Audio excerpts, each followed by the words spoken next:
But that's not their plan at all. The real plan, according to insiders, is to push them out entirely. I've always said Meghan wants to be queen, and many people laughed when I said it. But if Harry ever comes close to the top of the royal hierarchy, it's Meghan who would step in and take control. Harry can never truly express what he wants to say anymore, she's the one speaking through him. I've observed it myself, when I was with him, he spoke with clarity, with his own voice. But now, the words, the tone, the intent behind everything he says, it's entirely different. Meghan is guiding him, directing him, and that's a problem for the monarchy. We simply cannot allow her to run our country. Developing today, the ongoing conflict between Meghan Markle, Prince Harry, and the royal family has escalated dramatically. Reports now suggest they are being quietly supported by a shadowy establishment network with a very clear, even sinister agenda, to destabilize the British royal family. Radar Online recently published new findings revealing that this powerful and secretive group believes Harry and Meghan could play a pivotal role in dismantling the monarchy. According to their reporting, this network is exploiting the couple's ambitions and using their influence to further their own goals. Joining us in the studio today is royal expert Angela Levin, a biographer of both Prince Harry and Queen Camilla. Angela has long been outspoken about the Sussexes, and her views are uncompromising. She asserts that Harry and Meghan harbor genuine resentment towards the royal family and that their ambitions are far more dangerous than the public realizes. Before diving into Angela's insights, let's review the reporting from British-based journalist Erin Tiney of Radar Online. Tiney writes that Prince Harry and Meghan Markle are being courted by a powerful network of political and establishment figures who believe the couple could be instrumental in transforming the monarchy. This initiative, known behind closed doors as Project Thor, has gained momentum quietly in recent months, with influential allies in Westminster and secretive palace insiders pushing for their reintegration into royal life. However, many within the royal household see this as a ticking time bomb. Their return, they fear, could reignite old tensions, overshadow the work of Prince William and Princess Catherine, and destabilize the carefully maintained structure of the monarchy. A senior insider explained, there is a group well connected in both political and aristocratic circles who genuinely believe that bringing Harry and Meghan back is the key to undermining the monarchy. They see the Sussexes as a disruptive, anarchic force, and some elements inside the palace are actively supporting this agenda to weaken the institution. King Charles's health has also added urgency to these efforts.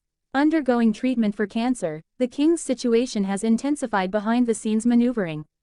Some insiders see this as the perfect opportunity to reunify the family under the guise of support and peace, while others view it as an unprecedented risk. Those seeking to use Harry and Meghan as tools to destabilize the monarchy are reportedly capitalizing on this delicate moment, presenting their efforts as a gesture of familial reconciliation when, in reality, the motives may be far more strategic. Angela Levin holds particularly strong views on the dynamics at play. She believes that what we see publicly is only the tip of the iceberg. According to her, despite Harry's recent meetings with King Charles, there is no genuine reconciliation, no real peace, and certainly no trust. Beneath the surface, she says, a silent war for influence, power, and control is ongoing within the royal family. Small, seemingly innocuous moments, like the timing of actions or announcements, may actually reveal deliberate patterns. When King Charles or Prince William takes a step, Harry often moves strategically right before them. When Catherine engages in a significant action, Meghan mirrors it almost instantly. To Angela, this is not coincidence, it is carefully orchestrated strategy. She further asserts that Harry's actions and words no longer feel his own. The confidence and clarity he once displayed have been replaced with a carefully curated and rehearsed narrative. This is not the influence of royal advisors or palace insiders, she claims, it is Meghan. Nothing Harry says or does is separate from her guidance or approval. According to Angela, this is where the real tension lies. A particularly revealing example involves upcoming events in Australia. Prince William and Catherine are planning an important diplomatic visit, a symbol of stability and continuity.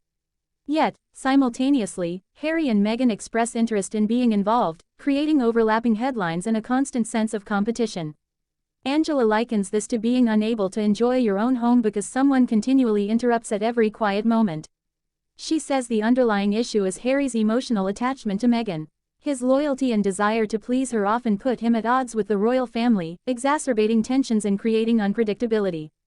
Angela warns that this unpredictability is dangerous, not in a physical sense, but for the stability of the monarchy, public trust, and the integrity of a family already stressed by the king's health challenges. She points out repeated instances where Harry says one thing publicly and then acts differently, where promises are quickly replaced with sudden changes, and where calculated silence generates confusion that the palace must then correct. According to Angela, this unpredictability is intentional. It creates leverage, media attention, and control over the narrative, which only adds pressure to an already fragile system. King Charles, she says, recognizes this pattern all too clearly. Once hopeful for reconciliation, he now faces the harsh reality that trust cannot be assumed. Exhausted, emotionally and physically, he continues to balance duty with love, attempting to protect the family and the monarchy simultaneously. Angela stresses that, at this critical juncture, responsibility must outweigh personal feelings. Boundaries must be enforced, manipulation rejected, and communication welcomed only when genuine. Prince William, too, watches closely, understanding that every unexpected move by his brother could have serious consequences for the institution he will one day lead. For Angela, the solution is firm, resolute leadership. The palace must remain strong, showing respect without vulnerability, encouraging communication without permitting manipulation, and preserving the monarchy against emotional pressure. Because this is not merely a family dispute, it is a matter of national significance. Every statement, every decision, every headline carries weight. This story is far from over. It is one of loyalty, ambition, pressure, and emotion colliding with legacy and duty.